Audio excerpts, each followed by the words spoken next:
A gente olha muito para as redes sociais como se as redes sociais tivessem inventado as coisas, né? E eu acho que é importante a gente reconhecer que algumas dessas forças já estavam na sociedade.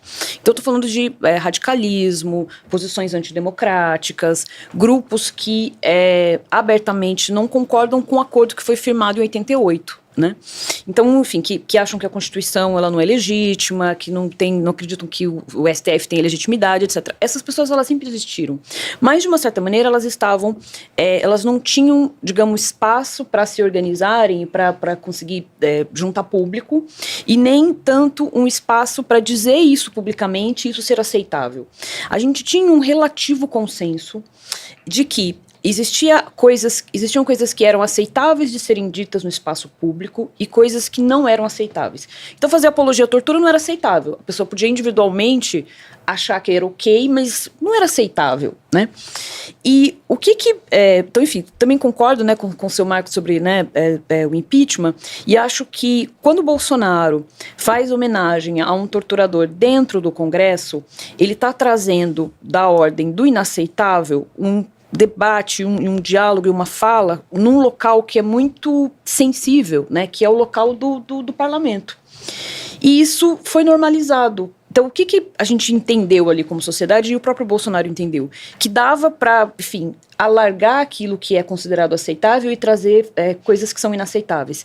E isso, de uma certa maneira, autorizou uma boa parte da população a fazer o mesmo. E a gente começou a ter, enfim, até chegar ao ponto da gente ter o 8 de janeiro, né? Então, basicamente é isso. Eu acho que tem uma dimensão de pensar que aqueles discursos que eram considerados inaceitáveis, também nas redes sociais, nas plataformas, eles começaram a ganhar espaço. Então, esses grupos, eles antes, por exemplo, se a gente for pegar o 8 de janeiro como ápice, eles começaram a se organizar em fóruns no Orkut. Então, o Orkut foi a primeira rede que, de fato, começou a organizar esses fóruns, digamos, de posições bem antidemocráticas, né? E de apologia à violência política, etc. Começa no Orkut, aí eles vão encontrando espaço, depois passa para o Facebook, depois passa para o Twitter. Enfim, nenhuma rede social tá isenta de ter esses discursos, mas o que vai acontecendo é que vai se formando comunidades que são comunidades que, de uma certa maneira, comunidades de ódio, comunidades antidemocráticas. Então, ainda que a rede social não tenha inventado isso, ela tornou possível as pessoas se encontrarem e amplificar essa mensagem. Eu diria que, se a gente tiver que escolher qual a função e o papel das redes nesse processo, é fazer esse conector entre escolhas da elite política, ou seja, de quem vai disputar a eleição e vai mobilizar que mensagem quando disputa a eleição, vai fazer que tipo de discurso, etc, etc.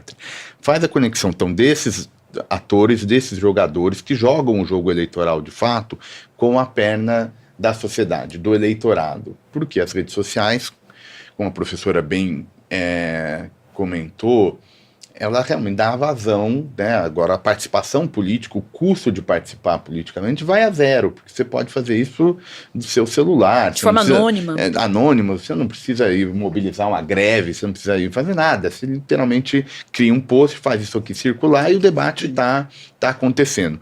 A elite política começa a ver isso e começa a ajustar o seu comportamento a partir desse fenômeno, vai entendendo onde é que esse mercado está.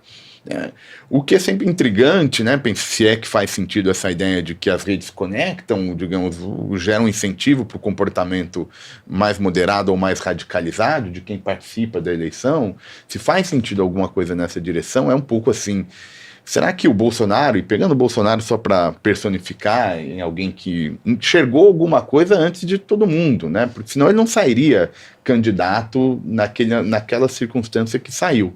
Se ele resolveu que dava para radicalizar a sociedade, ou ele já percebeu essa sociedade, digamos, radicalizada, que queria algum discurso, ele encontrou, viu aquilo, fez uma aposta e acabou sendo uma aposta vitoriosa em 2018. Então aquela história, aquela imagem, né, do ovo e da galinha, quem que vem primeiro, é de alguma maneira uma coisa que a gente tentar entender para fazer um pouco como as redes entraram, porque a gente sabe que o bolsonarismo cresceu pelas redes sociais. E a partir daí tem toda a influência dos próprios algoritmos. Isso vocês acreditam que de alguma forma tem sido manipulado ou para reforçar essa polarização? Porque tem dois momentos, né? Acho que um antes do segundo mandato do Trump e outro depois, né?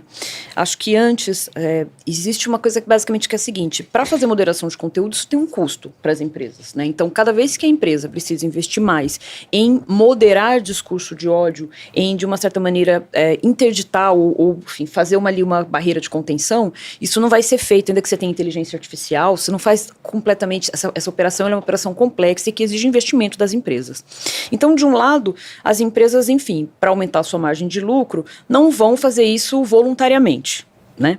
E a gente tem outras descobertas também, que é basicamente questões relacionadas ao algoritmo que vão fazer com que as pessoas fiquem mais tempo possível nas telas, né? A gente tem uma pesquisa, inclusive, que mostra isso no caso do YouTube, né? Quanto tempo demora para você começar a assistir um vídeo sobre qualquer assunto e rapidamente tá num tipo de vídeo extremamente radicalizado, né? Então, de discurso de ódio, enfim. E aí, o que acabou acontecendo? A gente tinha, até a eleição agora, segunda, né, mandato do Trump, a gente tinha construído algo socialmente em relação às plataformas, que era de cada vez cobrar mais regulação e as plataformas terem que responder a isso. Não porque as plataformas queriam voluntariamente, porque isso custa, mas porque precisavam, inclusive, para poder operar nos mercados. O caso da União Europeia é o melhor exemplo em termos de regulação. Só que aí o que acontece? Agora, com o segundo mandato do Trump, esse movimento ele se modifica. Então isso que a gente está chamando dos tech bros, né? Ou seja, de aquela foto, inclusive, né, que na posse do Trump tá ali os principais nomes, né, do Vale do Silício. Isso modifica um pouco. E não é à toa que o Mark Zuckerberg vai anunciar, depois da vitória do Trump, uma mudança significativa que tende a ser seguida pelo Vale do Silício como um todo na moderação de conteúdo. Então a moderação de conteúdo ela passa a ficar enfraquecida. Então eu acho que a gente tem dois momentos. Eu acho que a gente tinha um momento de, digamos, aumento de capacidade de moderação, e agora, pós-Trump, a gente tem uma situação de declínio, em que a gente vai chegar a uma situação em que podemos chegar a momentos muito perigosos do ponto de vista das plataformas em relação à não regulação.